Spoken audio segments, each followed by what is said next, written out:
All right. Welcome back, everyone, to your favorite math class of the day, because it's your only math class of the day. Anyway, I have a new sign today. Thank you, Kaylin Smith, for making my C money on the mic. And it's got a gator on it, because go Gators. Whee! All right. This one, I can't remember if this was the one that you guys saw me do. Yeah, we did this one yesterday. But I just wanted to make sure it made it into the video because one of the homework questions, I was texting back and forth with one of the students, and actually I had to talk about it to another student during the school day today. Not quite sure on how to find inverse functions of exponentials? No, of logarithms.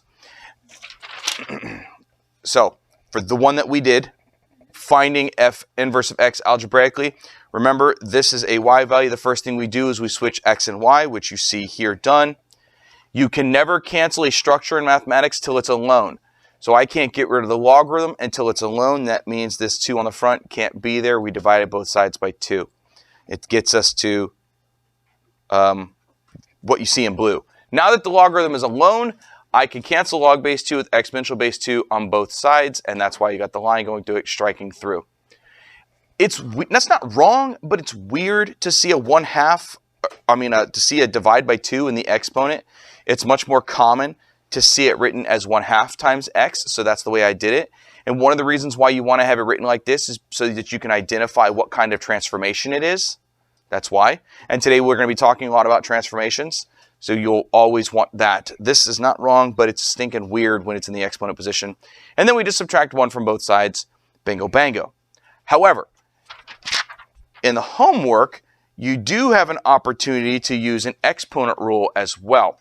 So let's just say, for the sake of argument, that this question actually said, x equals log base 2 of 4x plus 1. For y plus 1. I just want you to see this in the video and in person. You don't have to write this down. It's in the homework, so you'll get practice doing it if you haven't already done that, but here it is. Yeah, we would use exponential base 2 on both sides to cancel the log base 2s. Oh, you know what? I'm going to make my life easy.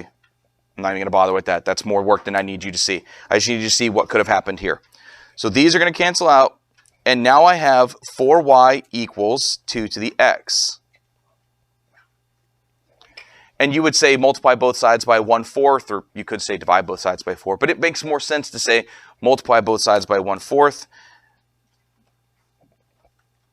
And what you would get is this. But we did a lot of practice with this before the break, manipulating our exponential functions so that vertical stretches and shrinks actually showed us horizontal shifting. And this is one of those scenarios we can do that because 1/4 is actually a number that could be written as base 2, just like this. And this would occur in the homework, so if you're checking your answers and you want to know why their answer looks a little bit different from yours, it's because the answer key is made knowing that you can combine numbers when they have the same base. When you multiply two numbers of the same base, you add their exponent, so you would add the -2 and the positive x, and you would get this statement. So I just wanted to make sure that that made its way into your knowledge, review actually, but there it is. Cool beans? Cool beans, great. So yes, it happened in the homework. Maybe number 8, I think? I think it was a number 8 that I assigned. I can't remember exactly which one, but that's where it was. But anyway, that's how we got to here. Now, to be honest with you, graphing this exponential is boring and analyzing it is boring because we already did that. We did all of that before the break, so I don't really care to do that. And be real with you, if you go to graph it, it's just going to be these same dots.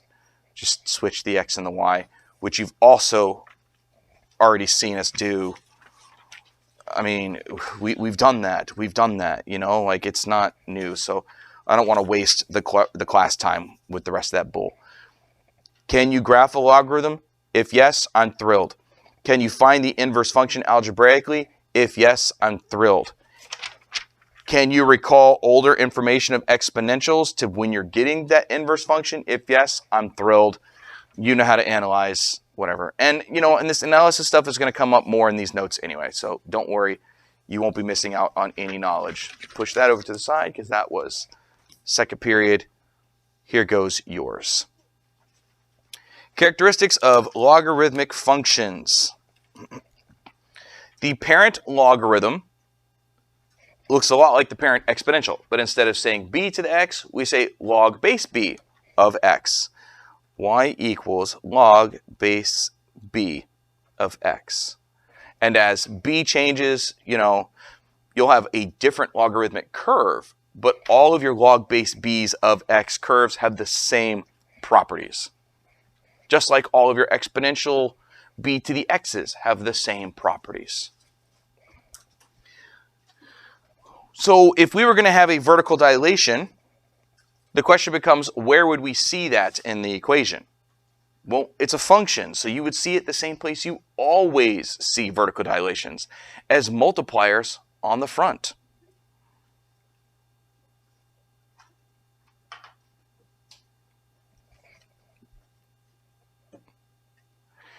Reflecting over the x-axis. Well, transformations work the same on all functions, so it's going to be the same thing it always was. Reflections are negative signs. Over the x-axis, just reminding you, this is the x-axis, is an up and down transformation, which makes it vertical, so it's outside. So it's just a negative symbol on the outside.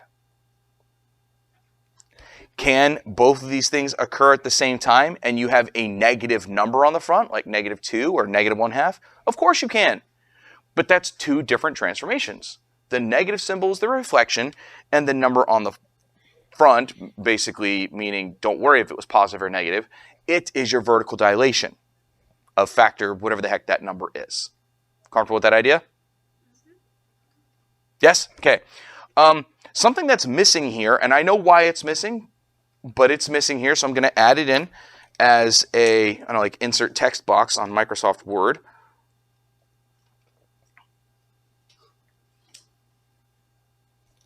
Is horizontal dilation.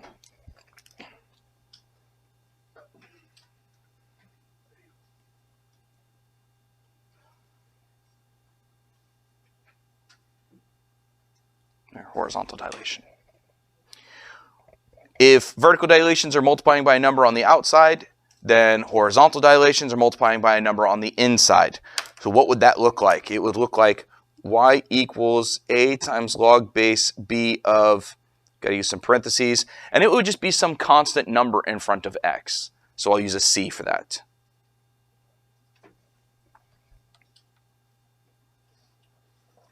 Horizontal inside opposite. Yes, sir? Why is it a still in front of the log? Accidents. At the end, I'm going to write it as one formula with all the letters. That shouldn't have been there. Sorry. That was one with both kinds. Reflections over the y-axis. Well, the y-axis is the up and down axis, so if you reflect over it, you're actually moving left and right, which means this is a horizontal motion. This is an inside change. And since all reflections are negative signs, this is a negative sign on the inside.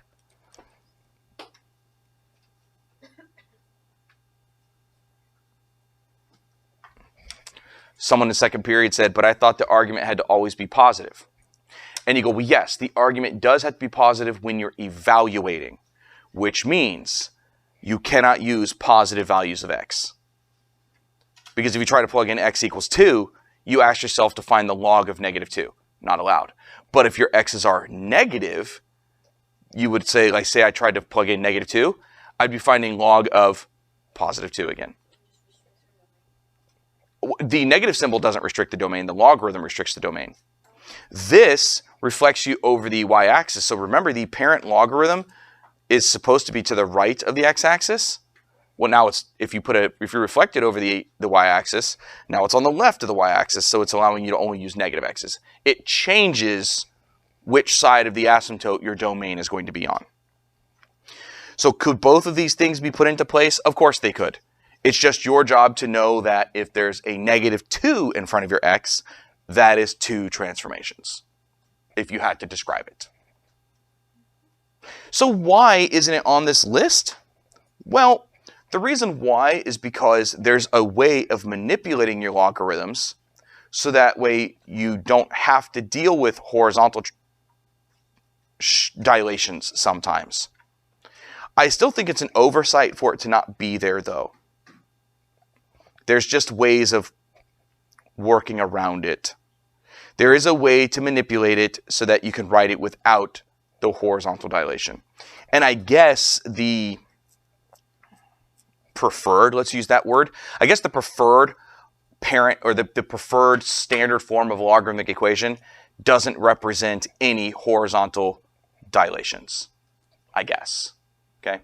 Yes, they can occur. And yes, you had better know how to graph them.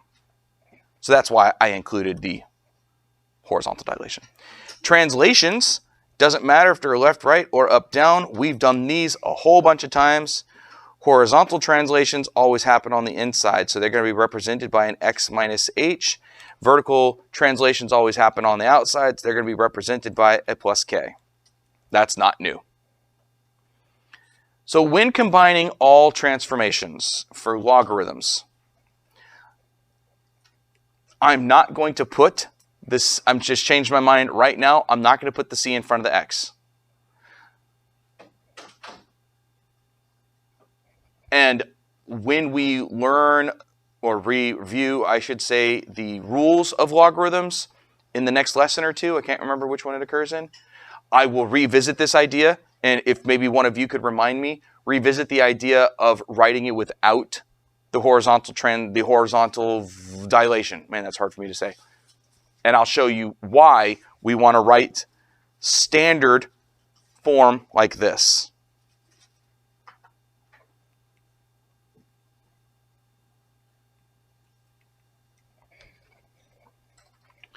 So I'm not implying that you can't have horizontal reflections or dilations. What I am implying is there are ways of manipulating it so that your formula does not include them. Okay? Well, at least the dilations. The reflections, you can't really do much about those. All right. Boop. Says describe the transformations and then write the rule. And writing the rule is something that you actually should have done in Algebra 1 and especially in geometry. And the rule is like, it'll look like this. My xy's are going to map onto, and then it'll be something like, I don't know, this is for example, x plus 1, y minus 2. And this is just saying you're going to add 1 to your x's, which is shift right 1. And this is shift down 2. So this is the rule. Just so you know how to actually change your x's and your y's. This is written in a strange order, but I hope you can see that the 3 is positive and it is outside of the logarithm.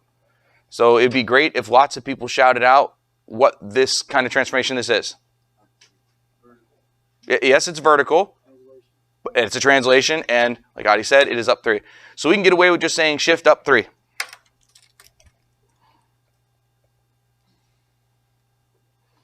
You should probably say units. Shift up 3 units.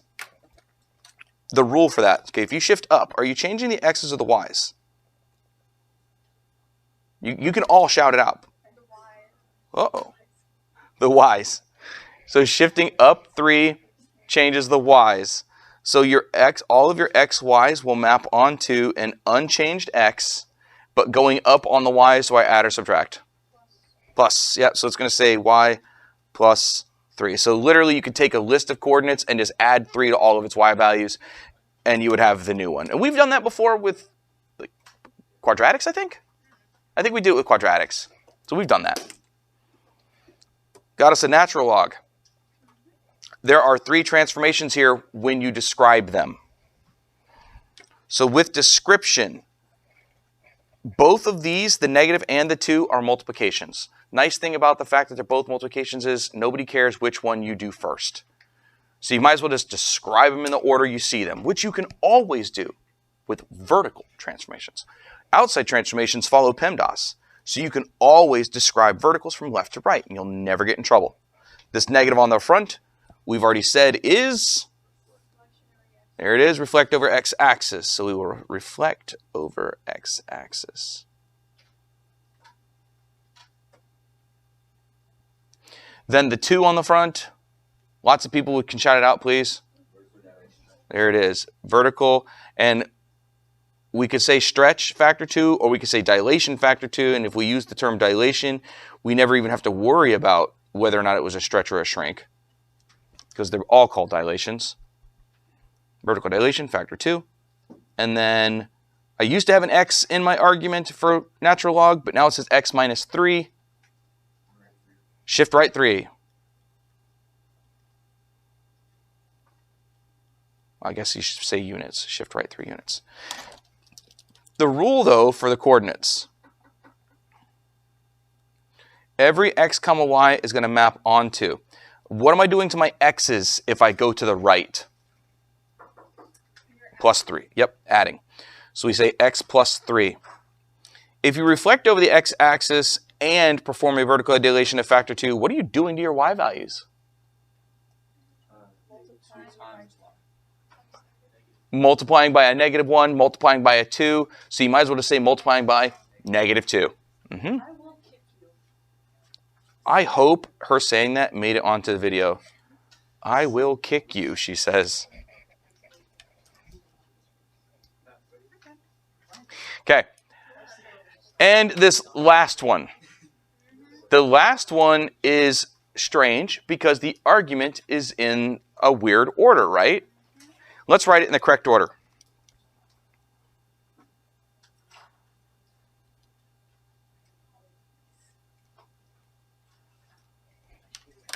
Okay. Now, remember, horizontal, inside, opposite.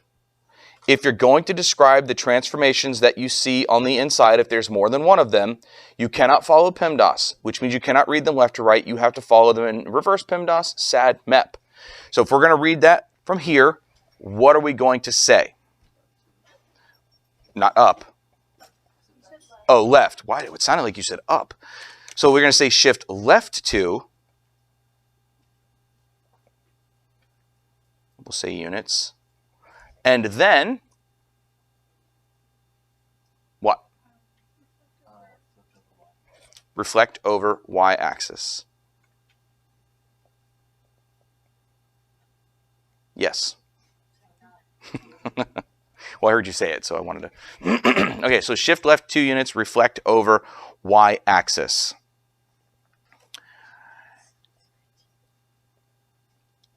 Interestingly enough, if I look at the answer key for these notes, it is actually described as shift right 2. I think, what did she write? I'm sorry? Yeah, order matters. Order of transformations matters.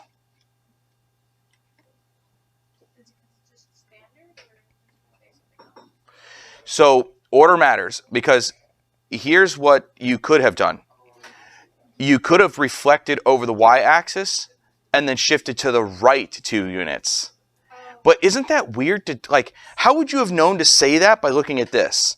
Reflect over y-axis and then shift. You know what I'm saying? Like, that's if you read it backwards. And I don't really know. I don't like that. I think it makes more sense to write things in a standard polynomial form and then describe your inside operations backwards because inside opposite. It follows a nice Haas rule. So as it turns out, yeah, you could reflect over the y-axis and then shift right 2 units, but that's strange. This is how I trained you to do it. So I would suggest you do it this way. So the rule then,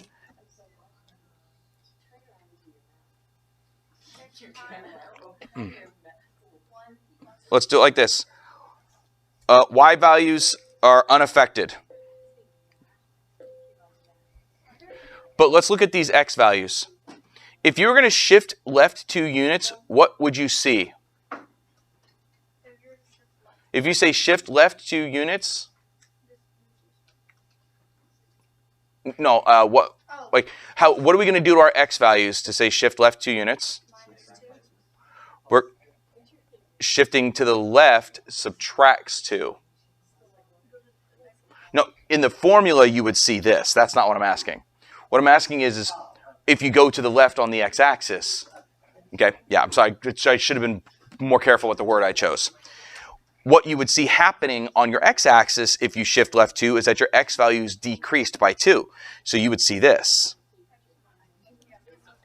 You'd see x minus 2. But then if you reflected that over the y-axis, whatever this number is, you'd have to multiply it by -1, correct?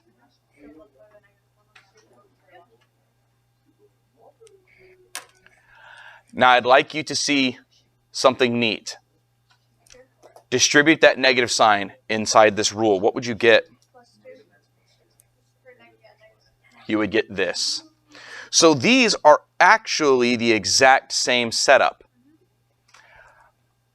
I taught you Hiovas, which means horizontal inside opposite. So I taught you to make sure that you describe your transformations in opposite order. But the point that I'm making here is there are other ways around it. And if you're going to do it the way that I trained you to do it, you would write it like this. The net result is, though, you'd get that.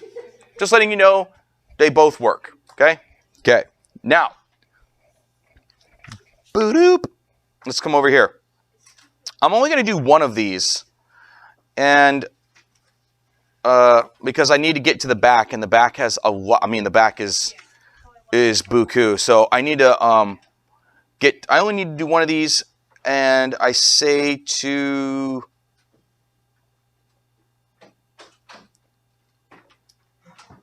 make them really good. How about we do C, and we alter it by doing this. Just to add horizontal and vertical transformations to it. Just add both. Okay, now, it says describe it in paper. It never said to describe the transformations, but we might as well at least talk about what they do. This one would take our logarithm and shift it up 1. These are 2 transformations.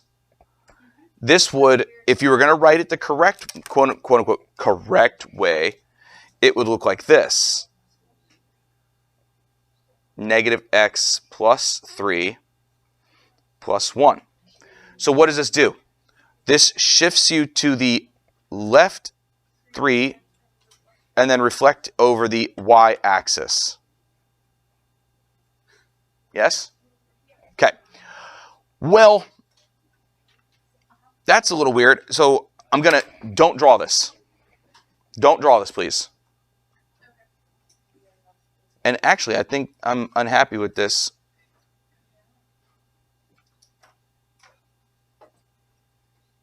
No, I did it right. Let's say first thing you were going to do was you were going to shift left 3. Okay.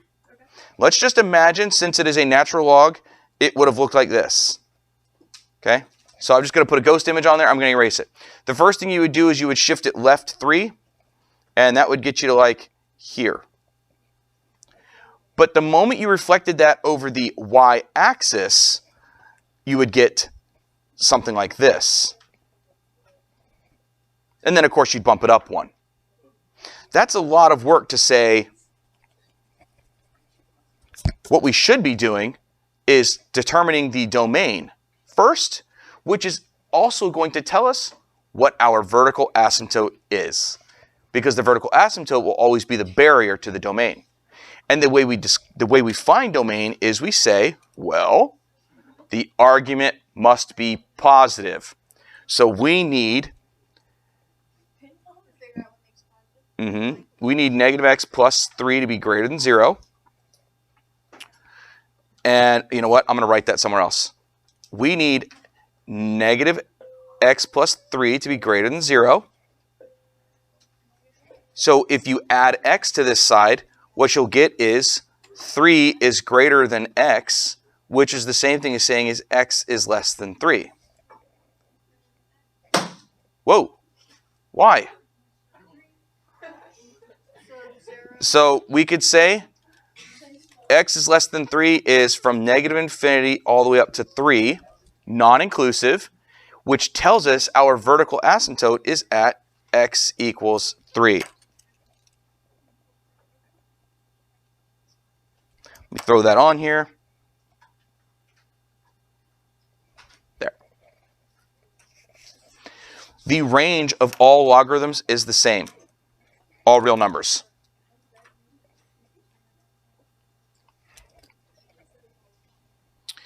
We'll talk about these three in a moment. For now, let's track down our intercepts. And because I shifted it and reflected it, this one will have both an x and a y intercept.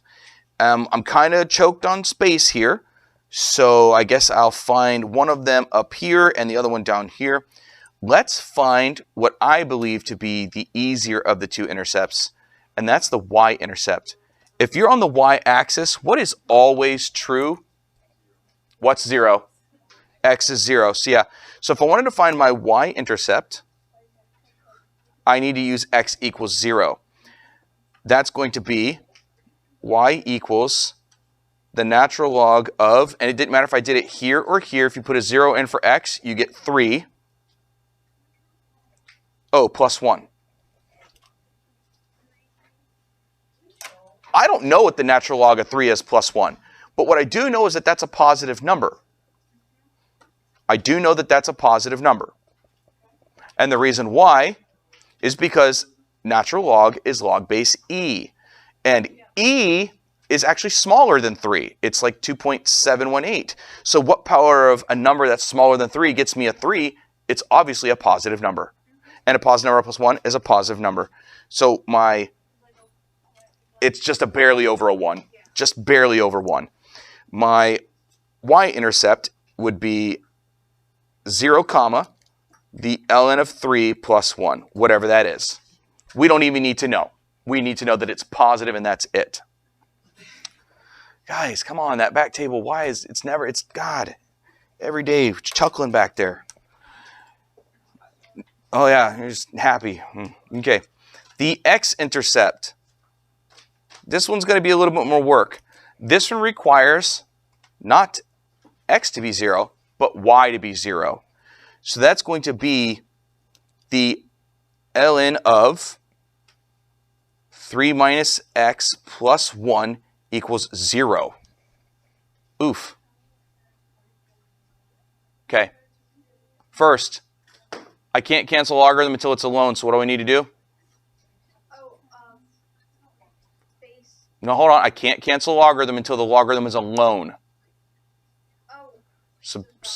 I have to subtract 1 from both sides.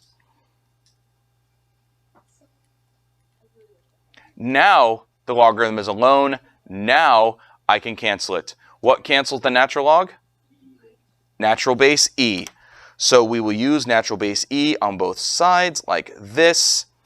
And what happens is these cancel each other out. I get 3 minus x equals some strange number.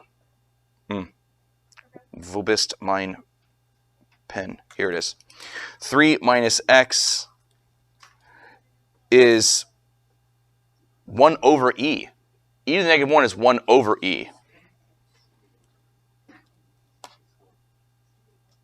If you add x and subtract 1 over e, see, add x and subtract 1 over e, what you get is that x is 3 minus 1 over e.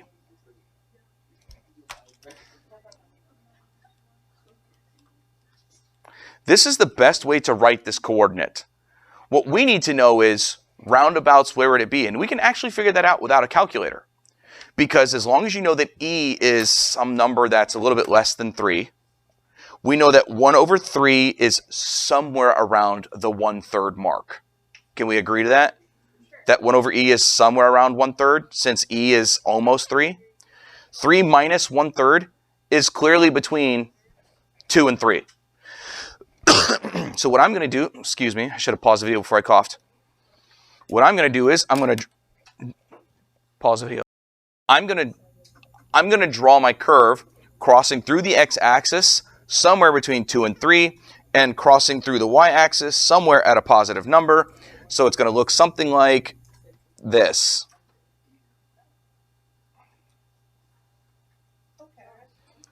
It's just a rough sketch. There. It's a rough sketch. It looks something like that. And that allows us to pull off our concavity. What kind of concavity? And I'm looking for lots of people, please. Lots of voices talking to me, not each other.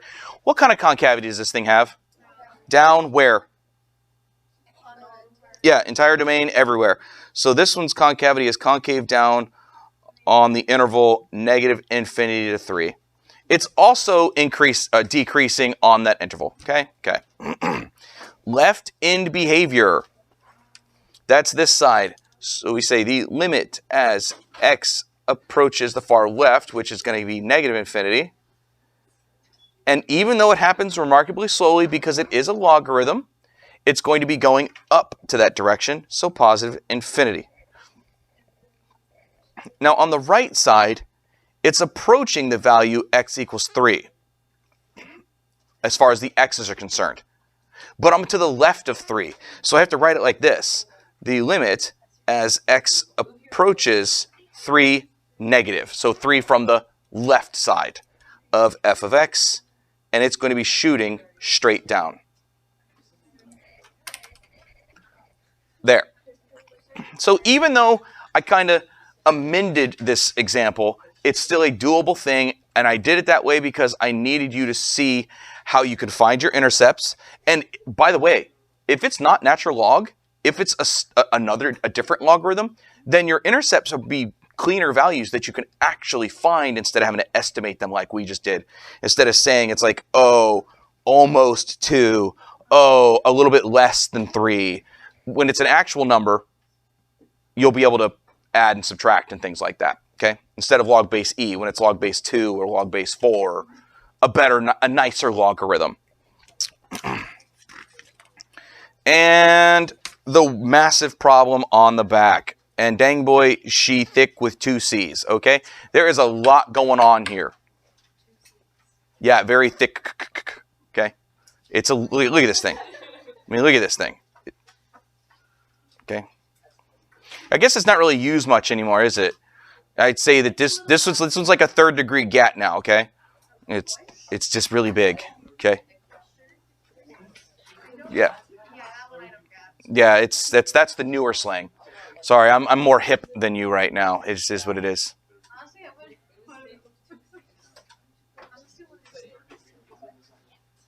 All right. An exponential function, it has values here in this table. Notice this exponential function is not written with a vertical stretch or shrink. It's simply written with horizontal and vertical shifting, okay? We're not using our graphing calculator for this one, so we're not going to be inputting it in there. Besides, if you did put these numbers into your graphing calculator and asked it to do exponential regression, it would never give you the shifting. It would just give you a b to the x, and it would be rounded. It would not be perfect.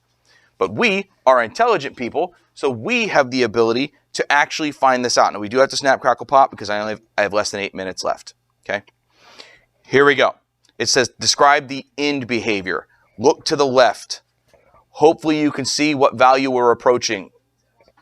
We're approaching 1.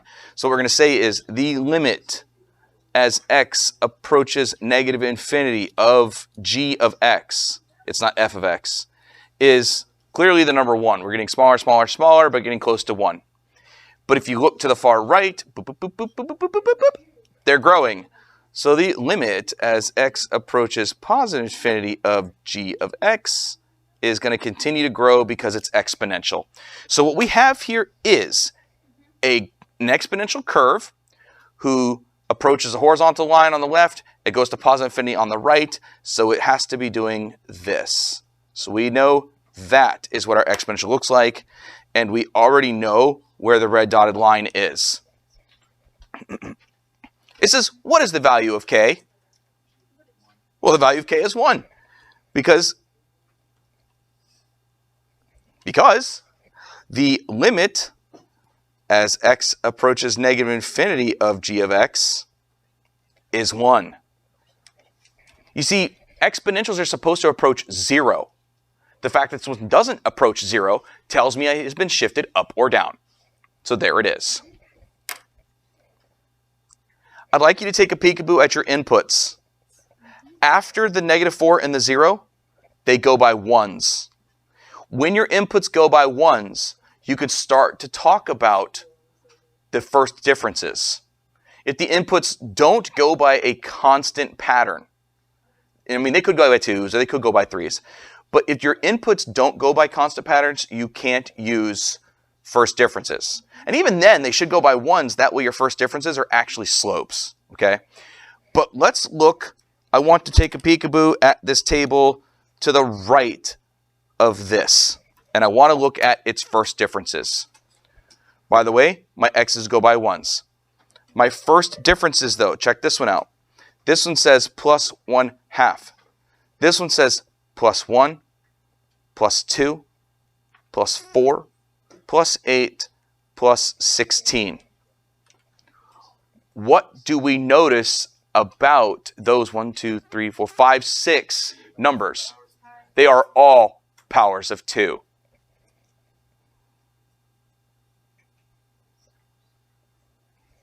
Now let's look at the question. Output values change proportionally as input values increase in equal length intervals. That just means it went by ones. Use this fact to determine the base. Guess what the base is? It's 2. Because the first differences were all powers of 2, the exponential base is 2. Yes, sir? Yes, that's how you find it. You sure? Oh, the next question. I just kind of skipped C. Oh, moved right to D. Use the point 4, 3, the value of B that you know, the value of K that you know, to find the value of H. So let us do that. It says 4, 3. That's X and Y. So I have 3 equals 2 raised to the X is 4. I don't know H, but we do know that K is 1. Isn't that cute? The numbers 1, 2, 3, and 4 are all there. I'm sure that wasn't an accident when she wrote this question. Let's solve for H. First, subtract 1 from both sides. You'll get 2 equals 2 to the 4 minus H. Tell me, what is the exponent on this 2? A 1. So we can use the algebra 1 trick that says since the bases are equal, all you have to do is set the exponents equal to each other. If 4 minus H is 1, what is H? 3. There it is. 4 minus 3 equals 1. Yep. If you look at the table, Mm-hmm. can't you figure out, because when X is 3, G is 2, and that would mean it's shifted right 3, because when X is 0, it's 1, and it's already shifted up 1. You mean if you used the parent function's x-intercept? Yes, you could big brain your way through it that way. If you use the parent function's x-intercept to say it should have been 1, 0, so it's clearly been shifted around. Yeah, you could do that. Would that work if you have a base of like 3? Yeah, it'll work as long as the base is an integer. Or as long as the base is an e, it'll work. I think it's more work than I want you to do, though, but that's up to you.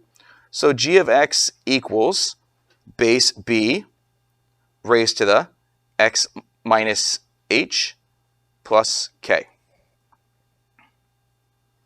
This is state the domain and range of g. Okay, well, g is exponential. What is the domain of all exponentials? All real numbers, good. And we already know that it looks like that. So we know the range also.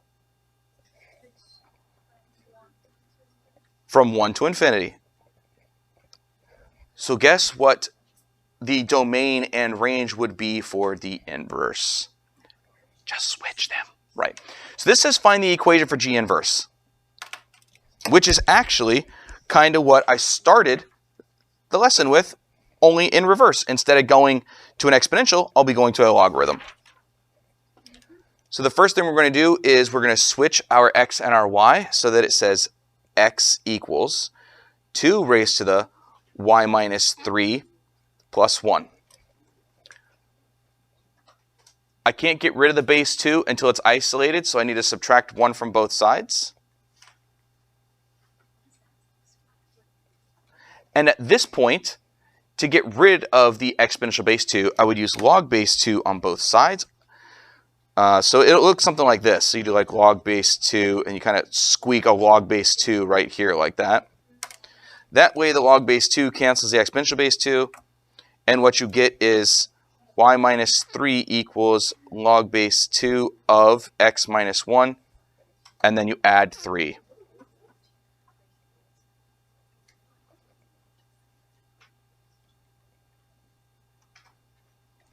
There it is.